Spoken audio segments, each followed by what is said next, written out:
The room laughed. Crystal glasses clinked. Someone whistled. I felt my fiancé tense beside me. He started to rise, anger flashing in his jaw, ready to defend me, ready to make a scene. I stopped him with 2 fingers around his wrist. Gentle. Final. Not yet. I stood instead. The music faded. The lights felt too bright. My father still held his glass in the air, smiling like he had just delivered a clever joke instead of a public execution. I walked to the front, calm, slow, every step measured. I opened my laptop, and with one click, the room changed. My dad's business partner dropped his glass. It shattered, loud, sharp, the kind of sound you cannot take back. That was the moment I had been waiting for. I used to believe my father loved me. Not the soft kind of love. Not the kind that listens or protects. His version was ownership, investment, expectation. Was his legacy with a pulse. I learned early that praise came with conditions. Silence came with punishment. Embarrassment was his favorite tool. He wielded it like a blade, always in public, always with witnesses.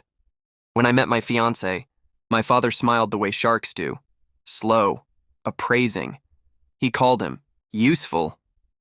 That should have been my first warning. But I was tired of fighting. Tired of being alone. I wanted peace. I wanted someone who chose me without terms. For a while, it felt like I had won. Then things shifted. Small things at first. Meetings my father never mentioned. My name appearing in documents I had not signed. Jokes about my future that felt rehearsed. I noticed my emails forwarding themselves. I noticed my father suddenly knew details he should not. I didn't confront him. I watched. Betrayal never announces itself. It leaks. I found the first crack in a tax summary I was copied on by mistake. My name listed as guarantor on a subsidiary shell. A company I had never heard of. Debt I did not authorize. I felt the floor tilt. Just slightly. I pulled records. Quietly, late at night. I followed money trails the way my father taught me to. Clean on the surface. Rotten underneath. He was using my identity to move liability, setting me up as the fall. If the deal collapsed, I would be the signature at the bottom. He was sacrificing me. I didn't cry. I stopped sleeping. That was when the planning began. Revenge is not rage. Rage is sloppy. I hired a forensic accountant under a different name. I rerouted my communications.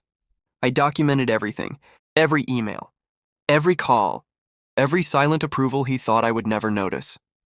I learned my father's partner was nervous. He had reason to be. The deal was illegal. Not aggressive illegal. Prison illegal. I learned my father believed the engagement. Party would lock me. In public. Sentimental. He would toast. Everyone would laugh. I would smile. The papers would be filed the next morning. He underestimated me. He always did.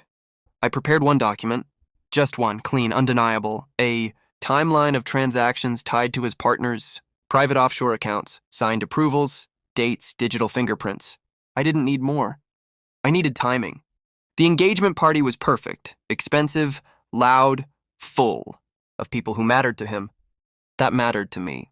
When he raised his glass, I saw the confidence in his eyes. He believed he had already won. When I opened my laptop, I saw something else. Fear. Just a flicker. Just enough. The document filled the screen behind me. No commentary. No explanation. Just truth. Numbers don't lie, they hum. His partner recognized it instantly. That is why the glass fell. That is why the sound cut through the room like a gunshot. Silence followed. My father's smile froze. I spoke once. This is why I never signed. I closed the laptop. The damage was done. The fallout was surgical. The partner left early. So did the investors. Phones came out. Whispers spread. Questions started asking themselves. My father pulled me aside, voice low, shaking with a fury he could not show. You have no idea what you've done. I looked at him. Really looked. I do, I said. That's the difference. I walked back to my fiancé. He didn't ask questions. He just stood with me. That was enough. By morning, the deal was dead. By night, investigations had started. My name was clean. His was radioactive. He called me once. Left a message. Half apology. Half threat. I deleted it. Now, when I think about that night, I don't feel anger. I feel quiet. I feel space where fear used to live. I didn't destroy my father. I let him step into the light he built for himself. Justice does not need a raised voice. It just needs the right document. And perfect timing.